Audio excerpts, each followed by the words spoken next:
What would you do if everything you owned could be held in one hand, and it was only worth $3? For a young woman in the Wyoming Territory of the 1870s, that wasn't a question. It was the sharp-edged truth of a Tuesday morning. She traded those $3 for a thing no one else wanted. The splintered, forgotten wreck of a mail coach, left for dead in a ditch. Everyone in the small town of Redemption Creek laughed at her for it. But the truth waiting inside its broken frame was a secret that could save a fort, expose a traitor, and prove that the most dismissed things and people often hold the most value. Settle in and let us know where you're watching from as we tell the story of Margaret Voss and the coach that changed everything. The dust of Redemption Creek tasted like failure. Margaret Voss felt it coat her tongue, a fine grit that settled in the back of her throat, a constant reminder of the dry well her life had become. She had walked the last 10 miles, the worn soles of her boots whispering against the packed earth of the road leading into town. She carried no bag, no satchel, nothing but the clothes she wore, and a weight in her heart that felt heavier than any trunk.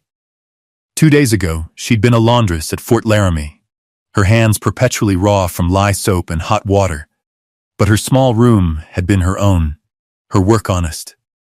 Then the captain's wife had misplaced a lace collar, and a swift, sharp finger of blame had pointed directly at Margaret. No proof, just suspicion. It was enough. Dismissed, cast out with a day's wages, and a reputation smudged like soot. Now she stood at the edge of the town's dusty main street, a lone figure against the vast, indifferent blue of the Wyoming sky. Redemption Creek was a place you passed through on your way to somewhere else. A handful of weathered buildings clinging to the banks of a shallow, muddy river. A saloon, a general store, a livery, and a blacksmith's shop made up its heart. Today, that heart was gathered in a small, noisy crowd near the livery stable. A county auction was underway. It was a spectacle of other people's lives, a farmer's plow, a widow's rocking chair, a set of chipped porcelain dishes. Margaret drifted toward the gathering, drawn not by hope, but by the simple human need to be near other people, even if she was invisible to them. She clutched the $3 silver in her pocket, the sum total of her worldly wealth. It was not enough for a meal and a room for the night, not enough for a horse, not enough for a ticket on a stagecoach heading anywhere. It was just enough to mock her. She remembered her father, a carpenter with hands that could read the soul of a piece of wood. He'd taught her that a thing's true worth wasn't in its polish, but in its grain, in the strength of its core. He was gone now, taken by a fever 3 winters past, and his wisdom felt like a story from another lifetime. Standing in that crowd, Margaret felt she had no grain, no core. She was just polish, worn away to nothing. The auctioneer, a man with a booming voice and a sweat-stained hat, was trying to sell a stack of rusted branding irons. Margaret leaned against a post of the livery's awning, the rough wood a small comfort against her back. Her gaze drifted past the crowd, past the town, to the open country beyond. It was a land of stark beauty and brutal honesty. It didn't care if you were rich or poor, innocent or guilty. It only cared if you were strong enough to endure. She wasn't sure she was. Her strength had been leached out of her, drip by hard work, by loneliness, by the final, stinging injustice of her dismissal. The auctioneer's voice cut through her thoughts, loud and dismissive. "All right, folks, last item of the day, and it ain't much. Dragged it up from the bottom of Willow Creek Ravine last week. A genuine U.S. mail coach, or what's left of her." He gestured with a theatrical flourish, and the crowd parted, revealing the object of his scorn. It lay on its side on a heavy-duty wagon, a carcass of wood and iron, a monument to disaster. One side was caved in, the bright red paint splintered and scarred, the proud gold lettering spelling U.S. Mail fractured and barely legible. One wheel was missing entirely, the axle a jagged spear of broken wood. It looked like the skeleton of some great beast that had died a violent death. Laughter rippled through the crowd. The coach was a ruin. It sat there under the high, unforgiving sun, a testament to some forgotten tragedy. The auctioneer wiped his brow and continued his patter. Now, the army's already written it off. Said it ain't worth salvaging. But for the enterprising man, there's good scrap iron in the fittings. And the wood, well, it'll burn hot this winter. He winked. Who'll start the bidding for this pile of kindling? $5? Do I hear 5 for a winter's worth of firewood? Silence. The crowd just shuffled and grinned. A big barrel-chested man with a florid face and a superior smirk, a man Margaret would later learn was named Silas Croft, let out a loud guffaw. You'd have to pay me to haul that trash away, Miller, he boomed, and the crowd laughed with him. The auctioneer's face soured. Fine, $1? Who'll give me $1 for the scrap? More silence. Margaret looked at the coach. She saw the splintered wood, the broken wheel, the shredded leather of the driver's box. But she also saw something else. She saw a wall. A roof. A shield against the wind that was already starting to carry the first bite of autumn. She saw shelter. Her father had taught her how to mend things, how to see the use in what others threw away. A desperate, foolish idea took root in her mind. It was a wild, grasping hope, but it was the only hope she had. She took a deep breath, the dust of failure still in her throat, and pushed her way through the amused onlookers. Her voice was quiet, but it cut through the murmuring. $3, she said. The auctioneer stared. The crowd went silent, then erupted in a wave of disbelief and derision. Silas Croft turned to look at her, his eyes sweeping over her worn dress, her dusty boots. He laughed, a deep, cruel sound. The girl's bought herself a woodpile. He bellowed. The auctioneer, eager to be done, slammed his gavel down. Sold. To the young lady for $3. Margaret walked forward, her face a pale mask, and placed her entire fortune in his outstretched hand. She now owned the wreck. What could a lone woman with no resources possibly do with a shattered coach? Was it a foolish grasp at survival, or did she see something that everyone else had missed? Let us know what you think she should do next in the comments below, and if you haven't already, please subscribe for more stories of the resilient human spirit. Now back to Margaret, as she stands alone with her impossible $3 purchase. The laughter followed her like a swarm of biting flies. As the crowd dispersed, shaking their heads and muttering about fools and their money, Margaret was left alone with the monument to her folly. It loomed over her, larger and more broken than it had seemed from a distance.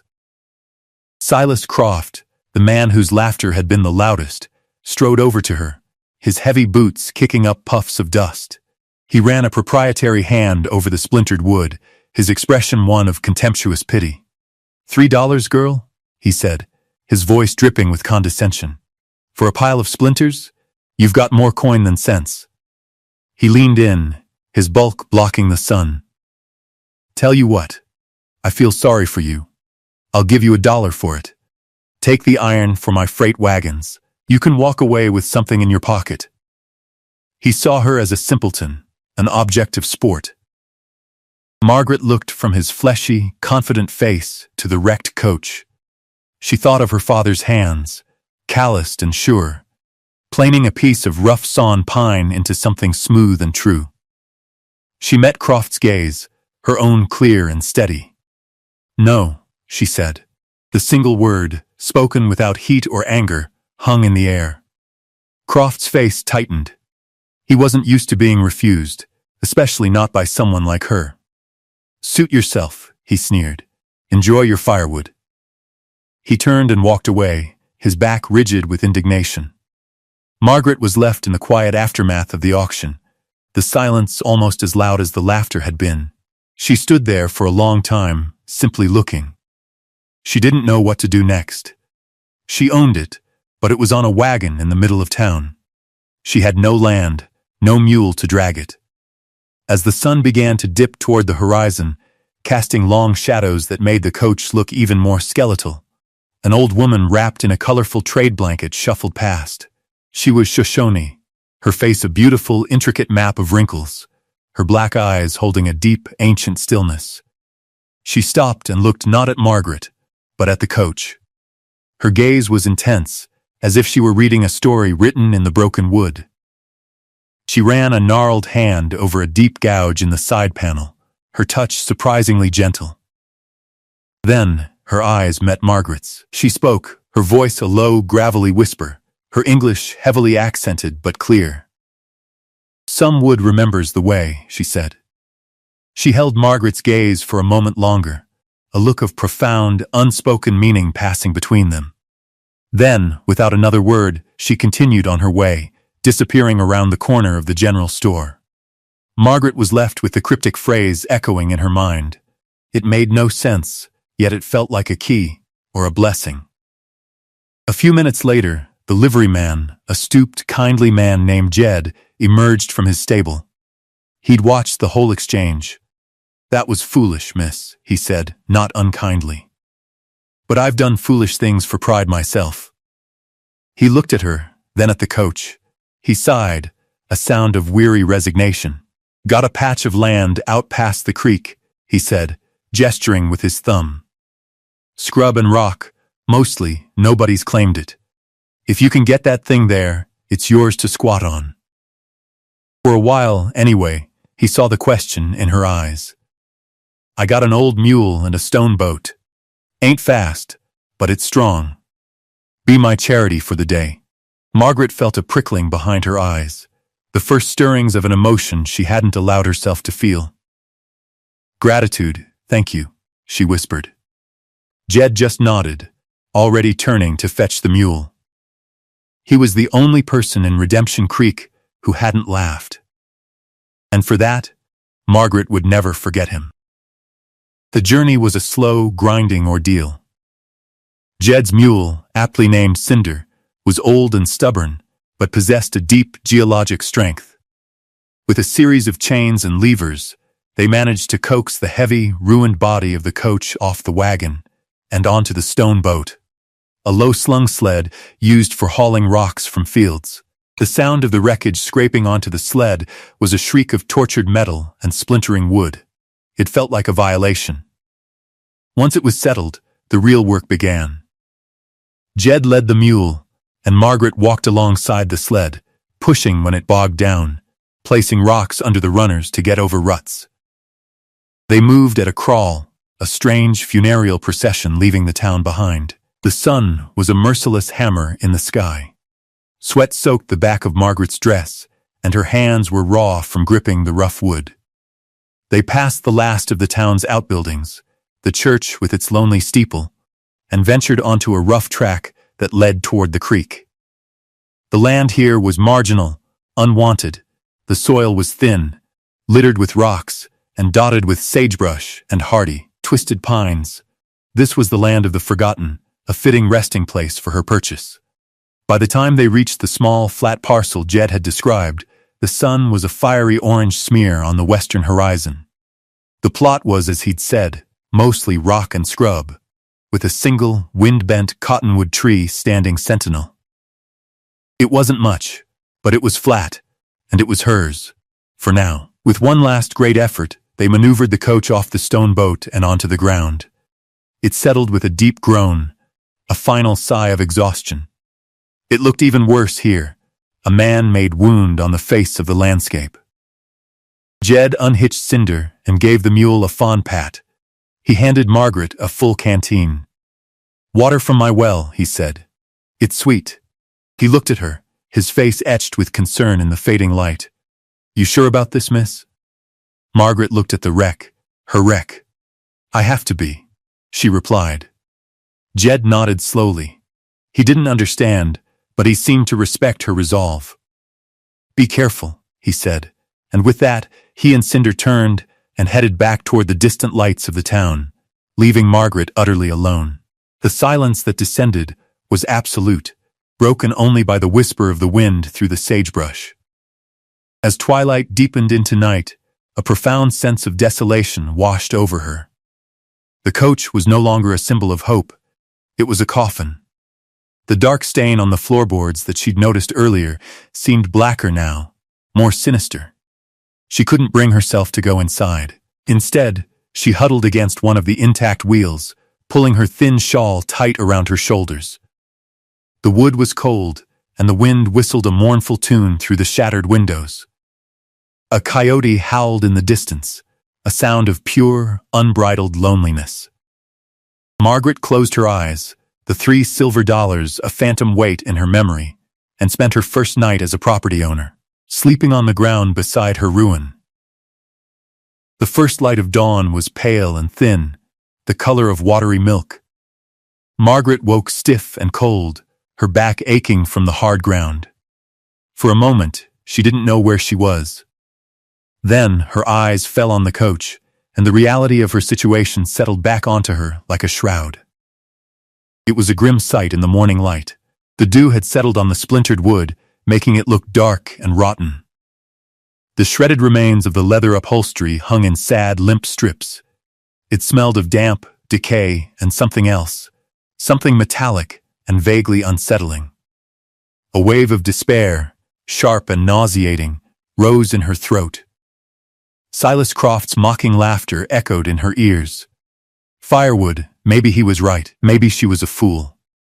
But her father's voice, a faint memory from a distant, happier time, whispered back. Start with what you can fix, Maggie, one board at a time. Clinging to that thought, she stood up and began to work. Her first task was simply to clean. She wasn't looking for anything, she was just imposing a small measure of order on the chaos. She pulled out handfuls of stuffing from the ripped seats, the horsehair damp and musty. She swept out broken glass from the lamps and windows with a makeshift broom of sagebrush. As the sun climbed higher, warming her back, she began to feel a rhythm to the work. It was mindless, physical labor, and it quieted the frantic voices in her head. She was working on the interior of the passenger cabin, a space no bigger than a closet, when her hand brushed against something. She was clearing away a long, torn strip of the plush velvet wall covering, revealing the wooden paneling beneath. Her fingers, their tips still sensitive despite the calluses from years of laundry work, snagged on a line of small, metal bumps. She looked closer. It was a row of brass tacks, the kind used in fine upholstery, hammered flush into the dark wood. They were tarnished and nearly invisible against the grain. At first, she thought it was just a decorative border. But as she peeled back more of the velvet, she saw that the pattern was strange. It wasn't a straight line, nor a repeating curve. It meandered, stopped, and started again, a series of short, straight lines at odd angles. It looked like a mistake, a child's careless scribbling. Her father had been a master cabinet maker before he'd turned to rougher carpentry, and he had taught her to appreciate the logic of construction. Every joint, every brace, every nail had a purpose. A good craftsman wasted nothing, not a single movement, not a single nail. This pattern felt wasteful, illogical, and that bothered her. She ran her finger along the tacks.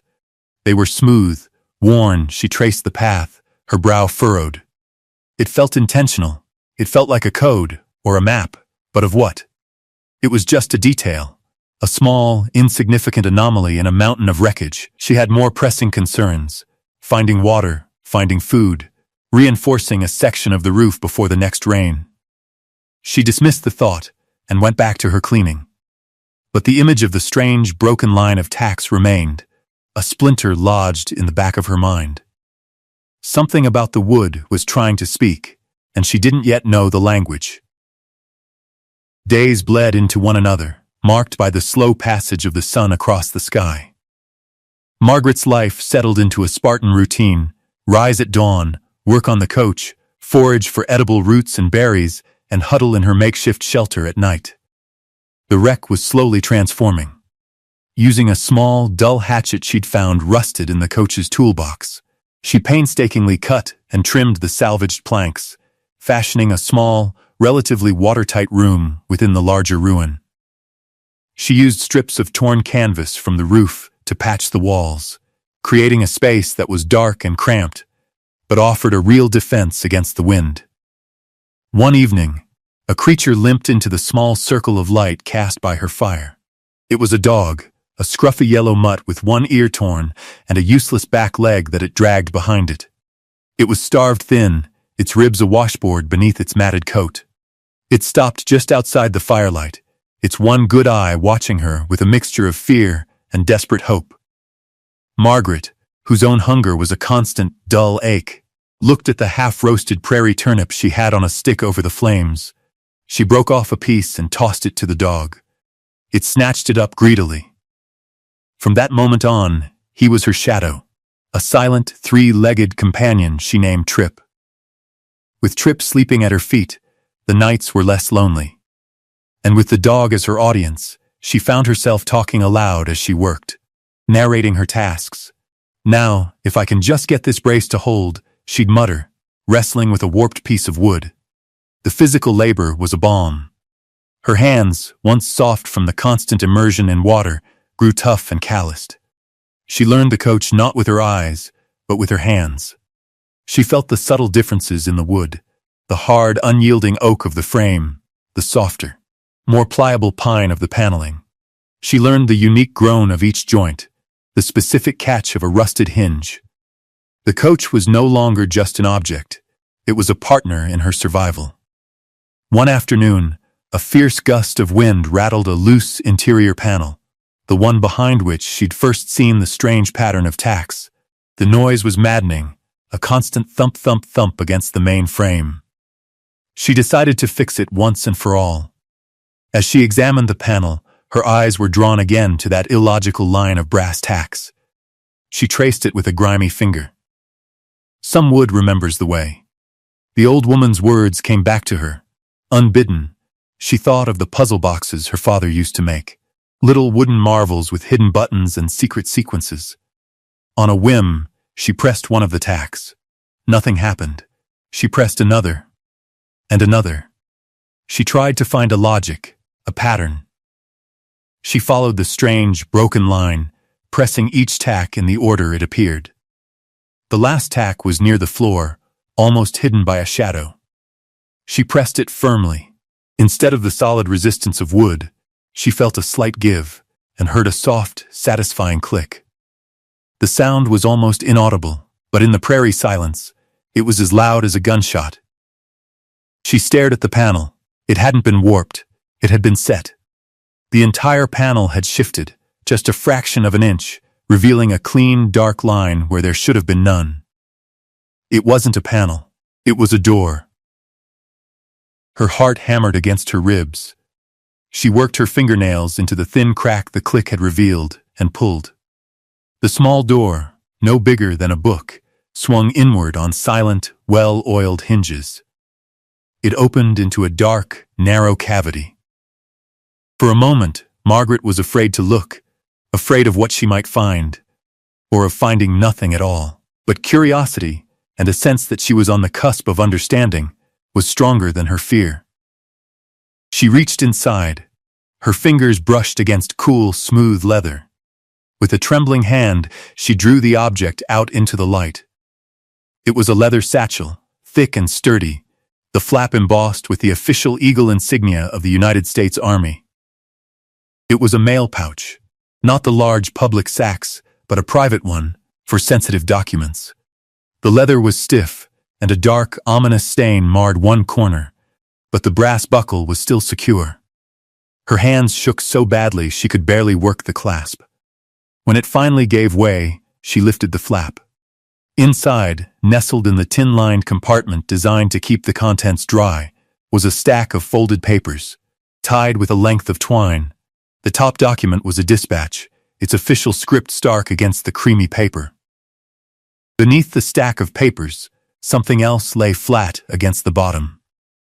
She gently lifted the dispatches and drew it out. It was a map, folded into a neat square. As she unfolded it, her breath caught in her throat. The map was of the Wyoming Territory, detailing the trails and supply routes between the major forts. But it was the large, dark brown stain that covered a third of it that made her stomach clench. It was stiff, and it flaked at the edges as she opened it. It was blood. a lot of it. She carefully spread the map on the floor of the coach. It showed the main route from Fort Fetterman east to Fort Laramie. But there were other marks, made in pencil. Known safe passages were crossed out. Small, insignificant canyons were circled. A new, treacherous path was sketched in, a detour that led through a notorious stretch of badlands. It made no sense. This wasn't a route a mail carrier would ever take. Her eyes fell back to the stack of dispatches. She untied the twine and picked up the top one. It was addressed to the commanding officer at Fort Laramie. The date was over a month ago. The script was hurried, urgent. "Sir," it began, "I have confirmed the rumors. Red Cloud's warriors are not the primary threat.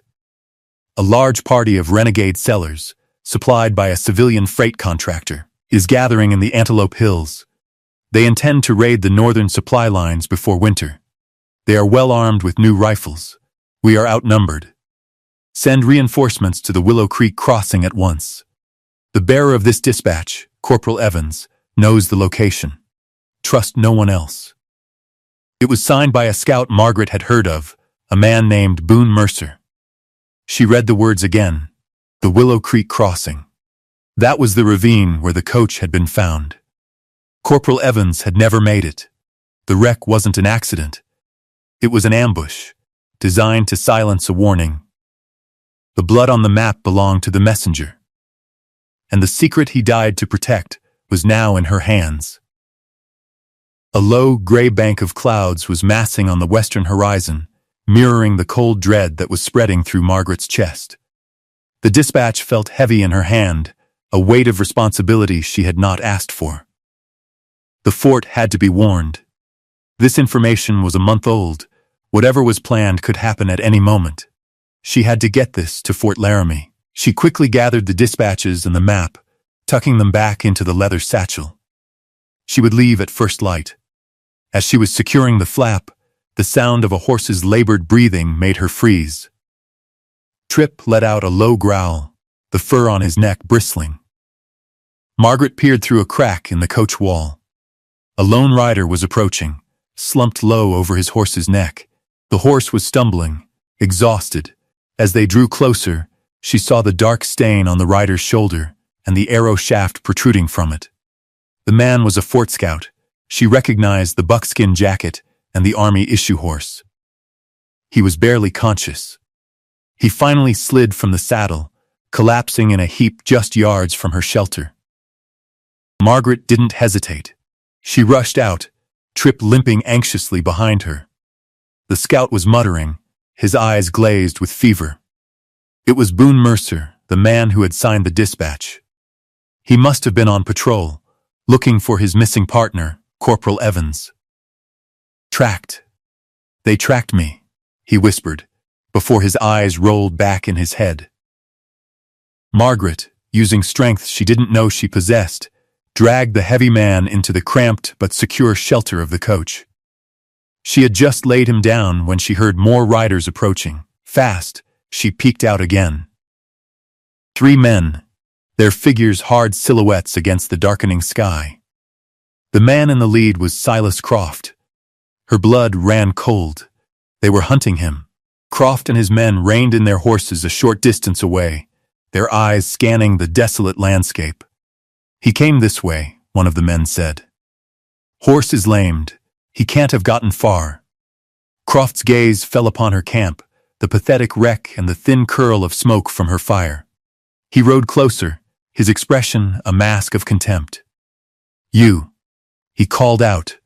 "Girl with the woodpile. You seen a man ride through here? Wounded?" Margaret stepped out of the coach, positioning herself to block the entrance. She kept her face impassive, her hands held loosely at her sides. "No one here but me and my dog," she said, her voice steady. Croft stared at her, his eyes narrowed with suspicion. He glanced at the single set of tracks leading to her camp, her own, and the exhausted horse Mercer had ridden, which had wandered off to graze.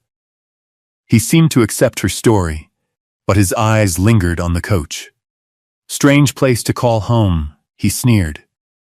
Just then, the storm broke.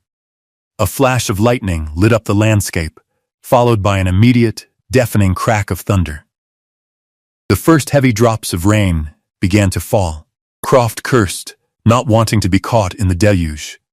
"Let's go," he barked at his men. "He'll wash up in a gully by morning." They wheeled their horses around and galloped away, disappearing into the growing storm.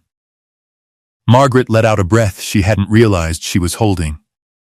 She had made her choice. She turned back to the wounded man in her care, the fate of the fort now resting squarely on her shoulders. The storm raged all night, a furious onslaught of wind and rain that tested every patch and repair Margaret had made to the coach. But the shelter held. Inside, by the flickering light of a single tallow candle, she tended to Boone Mercer. The arrow had gone clean through the fleshy part of his shoulder. Drawing on the practical knowledge she'd gained, tending to the cuts and burns of soldiers as a laundress, she broke off the shaft and carefully drew the head through.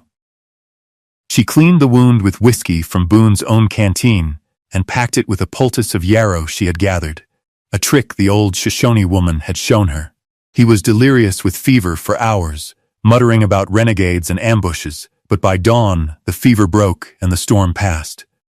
When he finally opened his eyes, they were clear. He looked around the cramped space, at the makeshift roof, and then at her. "Where?" "You're safe," Margaret said simply, offering him a tin cup of water. He drank greedily. His eyes fell on the army satchel sitting beside her. He pushed himself up, wincing in pain. "The dispatches," he rasped. "Corporal Evans," Margaret handed him the satchel.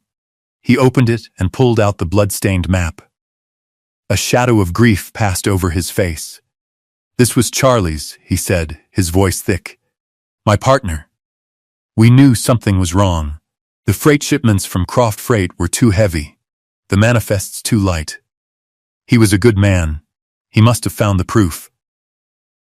Together, they pieced it all together. Boone, with his knowledge of the fort's operations and Croft's business dealings, and Margaret, with the physical evidence from the coach. Croft and a small group of associates were using their freight company as a cover to sell U.S. Army rifles and ammunition to a band of disgruntled outlaws, planning to incite a raid on the undermanned fort and then profit from the ensuing chaos and the lucrative rebuilding contracts. Corporal Evans had discovered their plan and the location of their hidden weapons cache, which he'd marked on the map. They had ambushed his mail coach to stop the warning from ever reaching Fort Laramie. "They thought they'd gotten away with it," Boone said, his hand tightening into a fist. "They didn't count on you." The journey to Fort Laramie was tense. Boone was still weak, but he could ride. Margaret rode the corporal's horse, the precious satchel tied securely to the saddle. As they rode through Redemption Creek, the townspeople who had once laughed at her now watched in silence. They saw the grim-faced scout, the determined woman, and the official army satchel. They didn't know the story, but they could see the purpose in her eyes. The laughter was gone, replaced by a new, uncertain respect. At Fort Laramie, the sentries were hesitant to let the dusty, disheveled pair see the commander. But Boone's name and the urgency in his voice got them through. The commander, a Colonel Davies, was a stern, by-the-book officer with tired eyes. He listened without interruption as Margaret and Boone laid out the story, presenting the dispatches and the blood-stained map. When they finished, he was silent for a long moment, his gaze fixed on the map. He then sent a patrol to the location Corporal Evans had circled in the Antelope Hills. They returned hours later with Silas Croft and 2 of his men in irons, and confirmation of a massive, hidden cache of weapons. Colonel Davies stood before Margaret in his office. Croft's bluster was gone, replaced by a sullen, silent rage as he was led away. "Miss Voss," the colonel said, his voice calm and professional. "It is a rare thing to find a citizen with your courage and integrity. The United States Army is in your debt." The words, spoken with quiet sincerity, were a balm on the wounds of her unjust dismissal. Vindication was a quiet, solid thing, and it felt like coming home. The late afternoon sun cast a warm, golden light over the small plot of land by the creek. The wind, which had once seemed so menacing, now whispered gently through the cottonwood leaves. Margaret stood beside the coach. Her coach. It was no longer a wreck, a symbol of ruin. It was a home. A beginning. Boone Mercer stood with her, his arm now in a proper sling. The army had declared the coach and its contents salvage, and by right of discovery, they were hers. They had also given her a reward, a sum of money that felt impossibly large, paid from the fort's discretionary fund for vital intelligence. It was enough to buy this parcel of land outright from the county, to purchase a good, steady horse, and to ensure she would never again have to depend on the whims of others for her survival. The people of Redemption Creek treated her differently now. The whispers had turned from mockery to awe. Jed, the old liveryman, had come by that morning. He hadn't said much, but he had pressed a heavy, canvas-wrapped bundle into her hands. Inside was a set of old, but beautifully maintained carpentry tools, a handsaw, a block plane, chisels, a mallet. They were my father's, he'd mumbled. He would have wanted someone who knows what to do with them to have them. The gift was more precious to her than the reward money. Boone looked at her, his gaze soft. "What will you do now, Margaret?" he asked. "With all this?" He gestured to the land, the coach, the future stretching out before her. She looked at the coach, at the new, clean plank she had just fitted into the wall, the wood smooth and true under her hand. She thought of the splintered ruin she had dragged here, the broken pieces she had patiently collected and put back together. She had started with nothing but a wreck, and from it she had built a shelter, found a purpose, and uncovered a truth. She smiled, a small, quiet smile that reached her eyes. "I think," she said, her voice carrying the quiet confidence of a hard-won lesson, "I've learned how to mend what's broken." In the golden light, surrounded by the vast, quiet prairie, she was no longer the dismissed laundress. She was a builder. Thank you for watching with us to the very end. This has been a story about finding value where no one else can see it. If you were moved by Margaret's journey of resilience and quiet strength, please give this video a like and let us know your thoughts in the comments below. Be sure to subscribe so you don't miss our next story from the forgotten pages of history. We'll see you again soon.